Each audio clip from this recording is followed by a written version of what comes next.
Okay, so hello guys, welcome to my new video. In this video, we are gonna talk about Python, basics of Python. तो आप लोगों को पता होगा कि Python एक प्रोग्रामिंग लैंग्वेज है, लेकिन क्या आपको पता है कि एक प्रोग्रामिंग लैंग्वेज क्या होती है? तो programming language basically set of instruction है जो एक प्रोग्रामर लिखता है जिससे कि वो एक मशीन से कोई भी टास्क परफॉर्म करवा सके। सो पाइथन भी बेसिकली उसी तरह का एक लैंग्वेज है। तो इसके हम बेसिक से स्टार्ट करते हैं। सबसे पहले है what are features of Python. Python is a high level language. अब आप पूछेंगे कि हाई लेवल लैंग्वेज क्या होती है। तो प्रोग्रामिंग लैंग्वेजेस को बेसिकली दो पार्ट में कैटेगराइज कर सकते हैं हम, एक हाई लेवल लैंग्वेज और एक low level programming language. High level language जो होती हैं बेसिकली उनका सिंटेक्स इजी टू अंडरस्टैंड होता है और उनका सिंटेक्स दिखने में अच्छा होता है, आसानी से हम उसको लिख सकते हैं। और इतना सिंटेक्स में ऐसा कुछ कॉम्प्लिकेटेड सिंटेक्स नहीं होता उनका। वहीं पर जो लो लेवल प्रोग्रामिंग लैंग्वेजेस होती हैं जैसे कि सी, जावा, इन लैंग्वेजेस का जो सिंटेक्स है वो नहीं है, थोड़ा सा टफ होता है।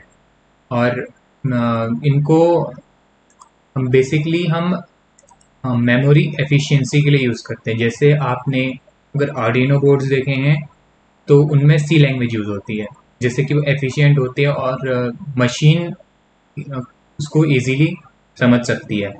So basically high level language easily human understandable है, और जो लो लेवल प्रोग्रामिंग लैंग्वेज है वो मशीन आसानी से समझ सकती है। तो अब बढ़ते हैं हम। It is free and open source language. आपको पता होगा कि ये फ्री लैंग्वेज है, लेकिन ओपन सोर्स लैंग्वेज का क्या मतलब है? बेसिकली ओपन सोर्स लैंग्वेज का ये मतलब है कि इसका जो सोर्स कोड है वो फ्रीली अवेलेबल है और हम अपनी कन्वीनियंस के अकॉर्डिंग इस कोड को मॉडिफाई कर सकते हैं। दूसरा पॉइंट है it is an interpreted language as Python programs are executed by an interpreter.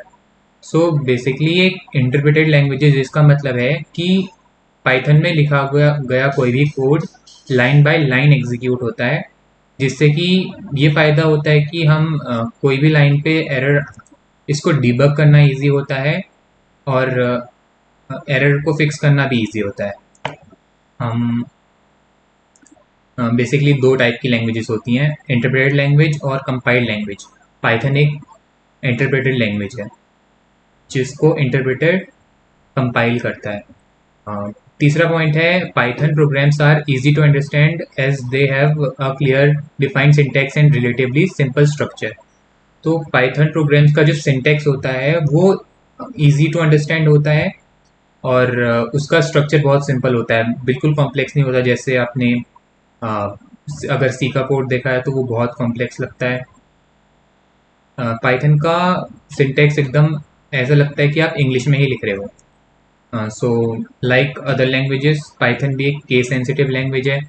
जैसे कि अगर आप कोई वेरिएबल मान लीजिए स्मॉल ए बनाते हैं और अगर आप उसको कैपिटल ए करके कॉल करेंगे तो एरर थ्रो करेगा पाइथन, क्योंकि जो अपर केस लेटर्स हैं और जो लोअर केस लेटर्स हैं वो पाइथन उनको डिफरेंटली ट्रीट करता है।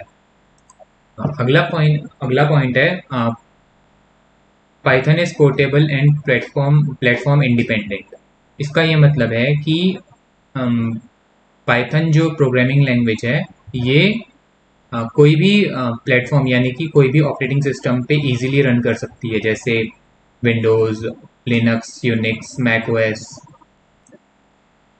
और बिना मॉडिफिकेशन के ये एज इट इज़ कहीं भी रन हो सकती है। और अगला पॉइंट है हमारे पास कि Python has rich library of predefined functions. तो जैसा कि Python open source programming language है तो इसके लिए बहुत सारी लाइब्रेरीज ऑलरेडी प्रेजेंट है, तो हमको वो कोड स्क्रैच से नहीं लिखना पड़ता जो लाइब्रेरी के अंदर हमने पहले से लिखा है। जैसे कि आपके पास डेटा विजुअलाइजेशन लाइब्रेरी जैसे कि मैटप्लॉटलिब, सीबॉन है, और जैसे आपके पास वेब स्क्रैपिंग के लिए ब्यूटीफुल सूप है, और मशीन लर्निंग और डेटा साइंस वगैरह टास्क के लिए आपके पास टेंसरफ्लो और केराज हैं। और अगले पॉइंट पे आते हैं, Python is also helpful in web development. जैसे पहले डिस्कस कर चुके हैं हम कि इसमें वेब स्क्रैपिंग लाइब्रेरी जैसे कि ब्यूटीफुल सूप है। तो हाँ, बहुत सारी वेब सर्विसेज पाइथन का यूज़ करती हैं। अ, अगला पॉइंट है Python uses indentation for blocks and nested blocks. तो एक जो ब्लॉक है वो पाइथन में एक इंडेंटेशन से डिफाइन होता है। तो हम ब्लॉक्स को डिफ्रेंशिएट करने के लिए एक इंडेंटेशन, सो आप इंडेंटेशन एक टैब दबा के या फिर 4 लाइन की या फिर आप 4 बार स्पेस प्रेस करेंगे तो वो जितना गैप है उसको हम एक इंडेंटेशन कहते हैं। सो इंट्रोडक्शन के लिए इतना ही।